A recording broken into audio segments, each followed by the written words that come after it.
महादेव द्वारा अनुमति देने के बाद सती अपनी विदाई से पूर्व एक आखिरी रस्म को पूरा करने के लिए मान चुकी हैं, जिसके पश्चात सती पर आने वाले कष्टों का निवारण हो सकता है। लेकिन अभी भी उनके नक्षत्र पर भारी दोष की आशंका बन रही है। जबकि इन सभी बातों से अनजान माता सती महादेव को स्पर्श कर परम आनंद की अनुभूति कर रही हैं। वो ये नहीं जानती कि आगे क्या होने वाला है, किस तरह उनके वैवाहिक जीवन में परिवर्तन आने वाले हैं। वो तो बस इतना जान रही हैं कि महादेव को अपने पति के रूप में पाकर उनका जीवन धन्य हो गया है। महादेव के स्मरण से ही जब उन्होंने अपने जीवन के कठिन और जटिल पलों को भी आसानी से उत्तीर्ण कर लिया, तो अब आगे आने वाली हर समस्या को वो महादेव के साथ आसानी से पार कर जाएंगे। इधर स्वर्ग लौटने के बाद अभी तक देवराज इंद्र खामोश हैं और उनकी खामोशी सभी देवताओं के लिए परेशानी का कारण बनी हुई है। इसलिए उन्हें शांत देखकर राजगुरु ने उनसे पूछा, क्या बात है देवराज? आपको दक्ष के महल से वापस आए हुए काफी समय हो गया है, किंतु अभी तक आप शांत ही हैं। प्रजापति ने अपने और महादेव के रिश्ते पर आपसे क्या कहा? इंद्र ने दुखी होते हुए उत्तर दिया, राजगुरु, अब मैं आपको अपनी खामोशी का क्या उत्तर दूं? प्रजापति महादेव से अपनी शत्रुता को छोड़ना नहीं चाहते और अभी भी वो महादेव से अपना प्रतिशोध लेना चाहते हैं। अब ना जाने दक्ष के इस अहंकार के कारण कब होगा महादेव का सती से मिलन और कैसे होगा सृष्टि का सृजन। यदि ऐसा है देवराज, तो इस कार्य में अत्यंत विलंब हो सकता है और ये विलंब देवताओं की परेशानी का कारण बनेगा। अब महादेव का सती से मिलन कैलाश जाने के पश्चात ही संपन्न होने की संभावना है। राजगुरु अपनी बात कहकर शांत हो गए, जबकि इंद्र ने कहा, राजगुरु, आप जानते हैं कि धीरे धीरे असुर बलवान होते जा रहे हैं। वो कुछ तो बड़ा और भयानक करने वाले हैं और जब जब उन्होंने इस तरह से अपनी तैयारी की है, तब तब सबसे पहले स्वर्ग पर ही खतरा मंडराया है। मुझे चिंता हो रही है कि इस बार यदि ऐसा कुछ हुआ तो क्या होगा, क्योंकि इस बार देवता अपनी कमजोरियों के कारण उनका सामना करने में सक्षम नहीं हैं। राजगुरु ने चिंतित होते हुए कहा, अब सब कुछ महादेव पर ही निर्भर है देवराज। देखना ये होगा कि स्वर्ग पर मुसीबत आने के बाद महादेव क्या करते हैं। इंद्र की तरह ही बाकी देवताओं की भी स्वर्ग को लेकर चिंता बढ़ती जा रही है। सभी को महादेव और सती के मिलन का इंतजार है, क्योंकि विवाह के पश्चात भी दोनों के बीच दूरियां बनी हुई हैं। वहीं दक्ष के महल में दीप पूजन की रस्म का आयोजन होने जा रहा है। सती इस पूजन के लिए बहुत ही अच्छे से तैयार हुई हैं। वो बहुत ही सुंदर लग रही हैं। इसके अलावा महल में उपस्थित बाकी महिलाएं भी पूजन में शामिल होने वाली हैं। सभी पूजन के लिए जा रहे हैं। इसी दौरान माता सती महादेव से साथ चलने के बारे में कहती है, स्वामी, मैं आग्रह करती हूं कि आप भी मेरे साथ इस पूजन में सम्मिलित हों। आपके बिना मेरे द्वारा किए जाने वाले किसी भी पूजन का क्या महत्व, इसलिए मेरा अनुरोध है कि आप मेरे साथ चलें। सती की बात सुनकर महादेव उन्हें मुस्कुराते हुए देखने लगे। फिर उन्होंने कहा, सती, मैं तो सदैव तुम्हारे साथ ही हूं। तुम कभी मुझसे अलग नहीं रही हो, किंतु जिस रस्म के लिए तुम अभी जा रही हो, वहां विवाहित स्त्रियों का जाना ही पूजन के नियमों में शामिल है। इसलिए मैं यहां तुम्हारी प्रतीक्षा करता हूं। महादेव की बात को समझते हुए माता सती ने हट करना जरूरी नहीं समझा और वो वहां से पूजन स्थल की ओर चल दी। वहीं उनके जाने के बाद महादेव भी ध्यान में लीन हो गए। अब तक सभी स्त्रियां पूजन स्थल की तरफ प्रस्थान कर चुकी थी। अब केवल नालिनी थी जो इस रस्म में शामिल नहीं हुई।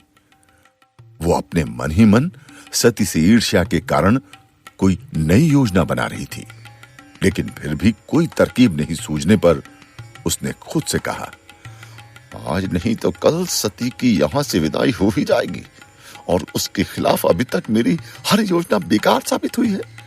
यदि आज वो इस रस्म के बिना ही यहां से विदाई हो जाती तो भविष्य में अवश्य ही इसका परिणाम उस पर दिखाई पड़ता, जिससे मुझे प्रसन्नता होती। लेकिन इस बार भी महादेव के कारण वो इसमें शामिल होने के लिए राजी हो ही गई। वहीं पिताजी भी अभी तक महादेव से अपनी पराजय का बदला नहीं ले पाए हैं। उनकी भी सभी योजनाओं को महादेव ने विफल कर दिया। कुछ देर सोचने के बाद उसने आगे कहा, मुझे पिताजी के पास जाकर उनसे आगे की योजना के बारे में जानकारी लेनी चाहिए, जिससे मैं सती के किए की सजा उसे दे सकूं।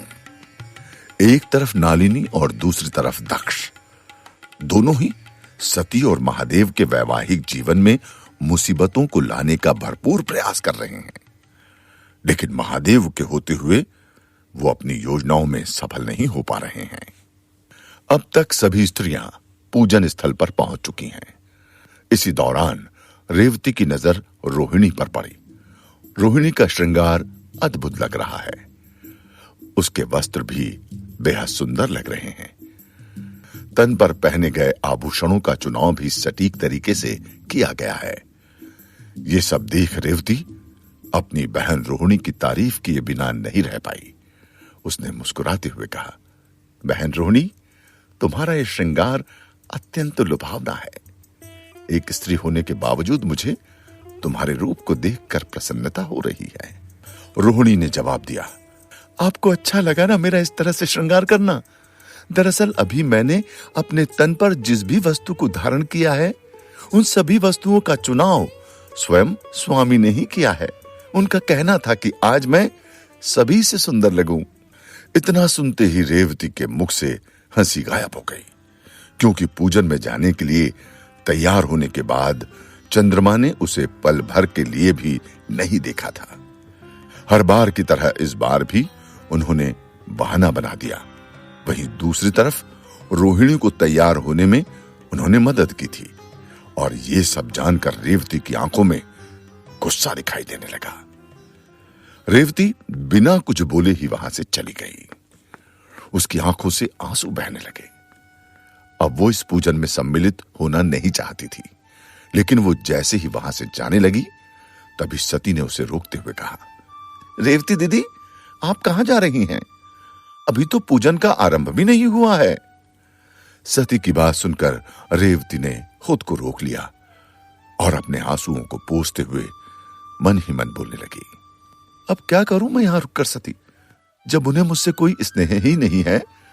मेरी ही तरह उनकी बाकी पत्नियां भी इस पीड़ा को भोग रही हैं, किंतु उनमें इसका विरोध करने का सामर्थ्य नहीं है। इस पीड़ा को सहन करने से कई ज्यादा सुखदायी तो मृत्यु है। अब मैं और बर्दाश्त नहीं कर सकती। मुझे आज इस विषय पर पिताजी से बात करनी होगी।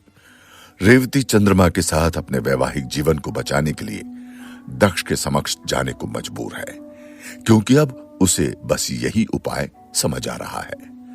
जबकि अपने महल में मौजूद दक्ष इस समय अपनी पराजय का शोक मना रहे हैं। इसके अलावा उन्हें सती की विदाई का भी दुख हो रहा है। अब तक दक्ष को ढूंढते हुए नालिनी उनके दरबार में आ पहुंची है, लेकिन यहां का दृश्य किसी गमगीन माहौल की तरफ इशारा कर रहा है। दरबार में आती प्रकाश की किरणों को मध्यम कर दिया गया है। दक्ष अपने सिंहासन की जगह नीचे बैठे हुए हैं। दरबार में फैले अंधेरे ने उनके मुख को ढक रखा है। अपने सामने इस नजारे को देख नालिनी समझ चुकी है कि दक्ष का मन विचलित है। हालांकि उसे इसके पीछे के कारण की कोई जानकारी नहीं है, इसलिए उसने धीमी आवाज में दक्ष को पुकारा, पिताजी। आवाज सुनकर दक्ष ने उसकी ओर देखा, लेकिन कोई प्रतिक्रिया नहीं थी। इसके बाद नालिनी उनके करीब चली गई और दक्ष के समीप जाकर उसने देखा कि दक्ष की आंखों में मोटे मोटे आंसू हैं।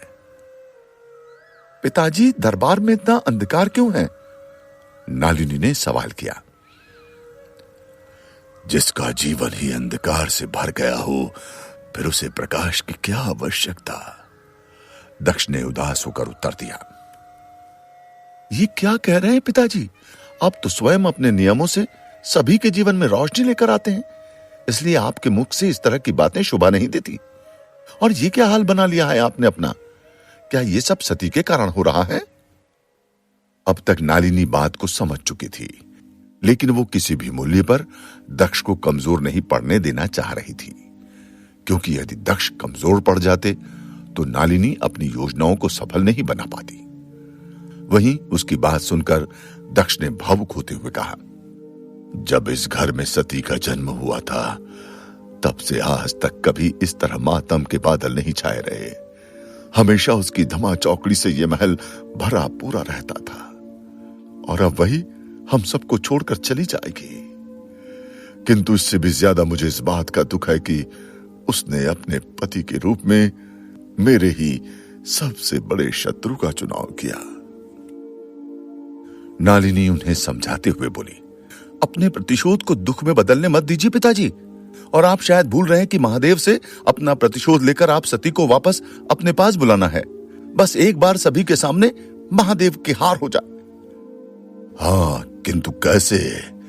दक्ष ने सवाल किया। आप चिंतित मत होइए, मैं कुछ तरकीब लगाती हूं, कहते हुए नालिनी उन्हें समझाने लगी। महादेव के जाने तक नालिनी कोई भी मौका नहीं छोड़ना चाह रही हैं। बचपन की अपनी ईर्ष्या के कारण वो ना तो रुकने के लिए तैयार है और ना ही झुकने के लिए। उसने सती को पीड़ा पहुंचाने का हठ कर लिया है। इधर पूजन स्थल पर सभी तैयारियां पूरी होने के बाद दीप पूजन की रस्म का रीति रिवाजों से आरंभ हुआ। सती इसके लिए अत्यंत प्रसन्न थी, क्योंकि इससे पहले जब इस पूजन का आयोजन किया गया था, तब सती कुंवारी होने के कारण इसमें शामिल नहीं हो पाई थी। लेकिन उस वक्त भी उनके मन में महादेव का ही स्मरण था, और आज जब उनके लिए इस पूजन का आयोजन होने जा रहा है, तो वो महादेव को अपने पति के रूप में पा चुकी हैं। यही बात माता सती को अति प्रसन्न कर रही है। अपने ख्यालों में खोई हुई सती को यह ध्यान ही नहीं रहा कि प्रसूति उन्हें कब से आवाज दिए जा रही है। तभी प्रसूति ने उनके कंधे पर हाथ रखते हुए हंसकर कहा, सती, कहां खोई हुई हो पुत्री? पूजा का समय हो चला है। ख्यालों से बाहर आते ही सती मुस्कुराते हुए इधर उधर देखने लगी। ये सब आपके प्रेम का ही प्रभाव है महादेव, सती ने मन ही मन कहा। इसके बाद प्रसूति उन्हें पूजा के नियम समझाने लगी। उन्होंने पूजा में इस्तेमाल होने वाली सामग्री, पूजा की विधि और मंत्रों के उच्चारण के बारे में भी सती को बताया। फिर सबसे जरूरी बात बताते हुए उन्होंने कहा, देखो सती, अब मैं तुम्हें सबसे जरूरी बात बताने जा रही हूं। इस पूजा में सबसे ज्यादा महत्वपूर्ण है इस बड़े दीपक से बाकी सभी दीपकों को जलाना। यदि मन में श्रद्धा सच्ची हो तो इसमें कोई परेशानी नहीं आती, किंतु अगर एक भी दीपक रोशन होने से रह जाता है तो यह बहुत बड़ा अपशगुन माना जाता है। इसलिए तुम्हें इस कार्य को बहुत ही ध्यानपूर्वक करना होगा। यह तुम्हारे दाम्पत्य जीवन की गहराइयों को दर्शाएगा। प्रसूति की बात सुनकर सती गंभीर हो गई, लेकिन जैसे ही उन्हें महादेव का स्मरण हुआ, तुरंत ही उनका मन शांत हो गया। इसके बाद उन्होंने एक एक कर दीपों को प्रज्वलित करना शुरू किया। बाकी सभी स्त्रियां मंत्रों का उच्चारण करने लगी, लेकिन सभी का ध्यान सती पर ही था। व्यग्रता के कारण सभी विचलित थे, जबकि सती को पूरे 84 दीपों को प्रज्वलित करना था, और उनमें से सती अब तक 16 दीप ही प्रज्वलित कर पाई थी। ये देख प्रसूति की चिंता बढ़ने लगी, क्योंकि वो इस पूजन के माध्यम से इस बात की जानकारी लेना चाह रही थी कि महादेव के साथ सती का आगे आने वाला जीवन कैसा होगा। धीरे धीरे अब तक सती 61 दीपों को प्रज्वलित करने में कामयाब हो चुकी थी। अभी भी 23 दीपों को प्रज्वलित करना बाकी था। तभी अचानक बड़े दीपक की लौ फड़फड़ाने लगी, जिसे देख सभी हैरान रह गए। खुद सती को इस बार भय महसूस हुआ, लेकिन उन्होंने महादेव का स्मरण करके हार नहीं मानी। वो आगे बढ़ती गई।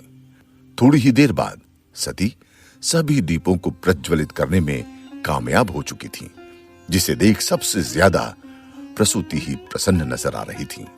उन्होंने सती को अपने गले से लगाते हुए कहा, पुत्री, मैं अपने शब्दों में बयां नहीं कर सकती कि मैं कितनी प्रसन्न हूं।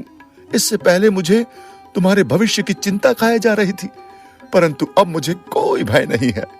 अब मैं बिना किसी व्यर्थ की चिंता के तुम्हें विदा कर सकती हूं। इसके बाद सती की बहनें भी उन्हें भविष्य के लिए बधाई देने लगी। सभी खुश थे और सती की विदाई के बारे में बात कर रहे थे, लेकिन किसी को नहीं पता था कि उनकी ये खुशी पल भर की है। अब आगे जो होने वाला था उसकी कल्पना किसी ने नहीं की थी। अचानक ही पूजन स्थल का वातावरण बदलने लगा और तेज हवाएं चलना शुरू हो गई। ये देख किसी को कुछ समझ नहीं आया कि ये क्या हो रहा है। वहीं तेज हवाओं के कारण जैसे ही प्रसूति को ख्याल आया कि इससे दीपों की ज्योति बुझ जाएगी, तो उन्होंने सती को पुकारा, लेकिन तब तक बहुत देर हो चुकी थी। एक एक कर सभी 84 दीप बुझना शुरू हो गए। हवाएं तेज तूफान में बदलने लगी। ये था भयानक विपदा का संकेत, जो आगे चलकर सती के ऊपर आने वाली है। वहीं प्रसूति ने कहना शुरू किया, हे नारायण, ये तो अनर्थ हो गया सती। ये अच्छे संकेत नहीं है। इसका असर तुम्हारे विवाहित जीवन पर पड़ सकता है। व्याकुलता के कारण प्रसूति के मुख से शब्द नहीं निकल रहे थे और ये सब देख सती भी घबरा गई। उन्हें भी कुछ समझ नहीं आ रहा है कि अब वो क्या करें। क्या इस तरह से हवाओं का चलना कोई संताप है, या फिर किसी ने जानकर सती की पूजा में विघ्न डालने का प्रयास किया है? अब क्या करेंगे महादेव?